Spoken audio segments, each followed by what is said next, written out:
और आओ ना उधर गया अरे पकड़ बाजू में और जना आओ ना तो फिर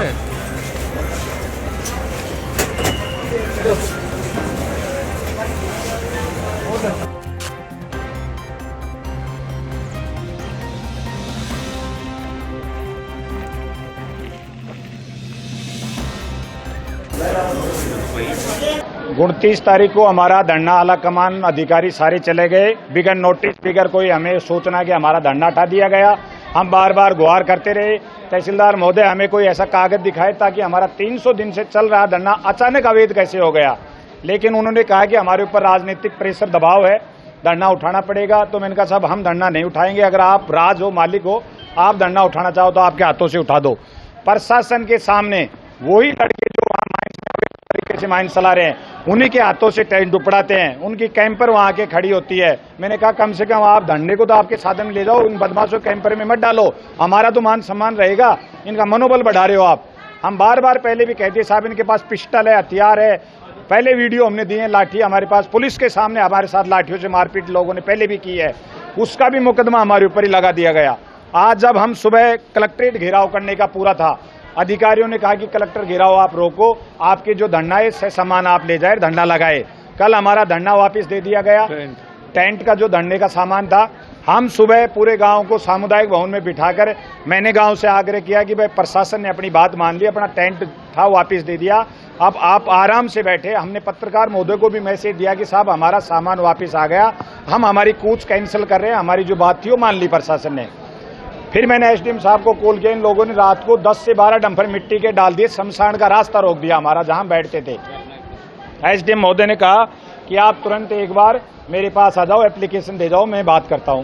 मैं एप्लीकेशन देने आ गया, गांव को कहा कि जब तक मैं नहीं आता हूं अपना टेंट का सामान वहां रखना, अपन पुलिस को बुला के अधिकारियों को बुला के टेंट गड़वाएंगे वरना ये लोग झगड़ा कर लेंगे। लेकिन मेरा गांव अजीतपुरा से लोग बाहर आ रहे थे टेंट की तरफ, वहां जहां बैठते हैं, उन लोगों को किसी ने वहां रोहतास जाट वगैरह हमारे गांव का एक है इनकी तरफ मिला हुआ है, उसने फोन कर दिया कि 20-30 लोग आ रहे हैं और इनके साथ कर दो, कुछ नहीं होगा, दहशत बांट दो गांव में। उन लोगों ने फायरिंग, हथियार, मोटरसाइकिल तोड़ दी, पिकअप कैंपर तोड़ दिए और महिलाओं के लगी है, लेकिन वो नॉर्मल लगी है बहुत के, 10 से 15-20 महिला थी, 15 आदमी थे, वो लोग 25 से 30 थे। मेरे को फोन किया सरपंच यहाँ फायरिंग होगी, मैंने तुरंत वापिस एसडीएम महोदय के वास्ते वापस घूमा। गोली कितने लोगों को लगी? गोली 2 से 3 के लगी है, वहां फायरिंग की गोली की हमने कारतूस बरामद करा दिए, हमारे पास वीडियो है, पुलिस को बरामद करा दिए हैं। और अभी मैं यहाँ जब आया तो कृष्ण टापरी यहाँ था, उसके साथ लड़के थे, बोले सरपंच आ गए, इसके साथ भी कर देगा मारपीट। मैंने खुद नहीं सुना, यहाँ वीडियो फुटेज है, चेक करवा लीजिए आप।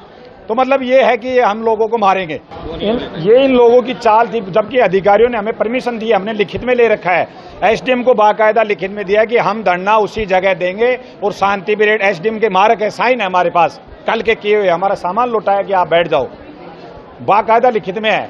और वहां इन लोगों ने मिट्टी डाल दी। एसडीएम तहसीलदार ने कहा मैंने मिट्टी के लिए कहा पर यार वो उठा नहीं रहे, वो आप उठा लेना, आप वहां बैठ जाओ, ये बात थी। उसके बाद इन लोगों ने किया है साहब, ये हमारे अंदर दहशत बांटना चाहते हैं, खौफ बांटना चाहते हैं। अब आगे आप क्या कदम उठाने वाले? अब आगे आप देख लो साहब, हम क्या कर सके, हमें मारेंगे ये लोग, तो मरना है तो मरना ही है, ब्लास्टिंग से मारेंगे, मरेंगे मारेंगे। प्रशासन से निवेदन है, प्रशासन राज से निवेदन है कि इनकी सुनाई की जाए, ऐसे हथियारबंदों के साथ कुछ करें, नहीं तो अन्यथा गांव हमारा उजड़ेगा। SC/ST का गांव है और जान मान जाएंगे, जिसका जिम्मेदार प्रशासन होगा, जहां का जिम्मेदार राव राजेंद्र सिंह होंगे, जो जिनकी माइंसल जिनके लड़के हैं, और हमें पता है इनके ऊपर राव राजेंद्र सिंह का हाथ है, इन लड़कों का कुछ होगा भी नहीं, मुकदमे हमारे ऊपर ही होंगे। ये भी हम मीडिया के माध्यम से कहते हैं, जबकि हमारी कोई गलती नहीं है। कोई ये जो आप आरोप लगा रहे हैं कि राव राजेंद्र सिंह इसमें है, साथ ही राजेंद्र राठौड़ का भी नाम जी सर, क्या क्या कारण है, किस वजह से इनका नाम? सर इनसे मैं मिला हूँ, मेरे से व्यक्तिगत मिले हैं ये लोग, उन्होंने कहा है माइन सड़ने दो। मैंने कहा साहब गाँव की समस्या उसको आप समझे। मैं इनसे मिला, मैंने इनको बार बार कहा कि आपका नाम आता, आप पुलिस को फोन करते हो, आपका अधिकारियों पर वो कमांड है।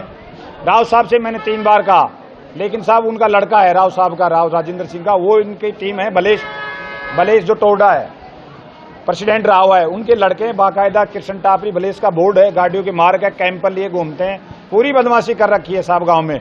लड़कियां औरतें बाहर नहीं निकलती है, रिटन में हमने लिख के दे रखा है, हमने वीडियो दे रखे हैं, लेकिन हमारी 900 दिन से कोई 300 दिन से कोई सुनाई नहीं हो रही, और इसका परिणाम हमें दोबारा भी भुगतना पड़ेगा। ये आपके जरिए हम प्रशासन को बताता हूँ। और भी घायल गाँव में, और भी घायल, एम्बुलेंस गई है साहब, बहुत आ गए हैं, एक लड़की आई है, और लोग तो नॉर्मल हैं जो आ नहीं रहे, कि उनको ये लगता है कि अपन चलेंगे तो मुकदमे में भी फंसाएंगे अपने को, ये तो भय बना रखा है इन लोगों ने पूरा। प्रशासन आपकी सुनवाई कर रहा है? नहीं कर रहा सर, अभी तक प्रशासन जब धरना उठाने के लिए 20-20 गाड़ियां चली जाती है, एक धरने को 10 आदमियों को हमने कहा साहब आप हमें सम्मान से कहते थे हम उठा लेते। पूरा गांव लीज में है हमारा, पूरा गांव हमारा लीज क्षेत्र में आता है, तो हम बैठे कहां बैठे, जाएं कहां जाएं। तो सर ये बहुत बड़ा अन्याय हो रही है, नियम से ब्लास्टिंग हो रही है, डीपोल ब्लास्टिंग हो रही है। आप मौके पे चलो, प्रशासन ने हमने दिखा दिया, पूरा प्रशासन देख लिया, गलत हो रही है, लिखित में हमें मिल गया, फिर भी कोई एक्शन नहीं हो रहा सर इस पे। फायरिंग 2 या 3 आदमी फायरिंग, जिनमें पैर में गोली लगी है, फायरिंग गोली वहां भी बरामद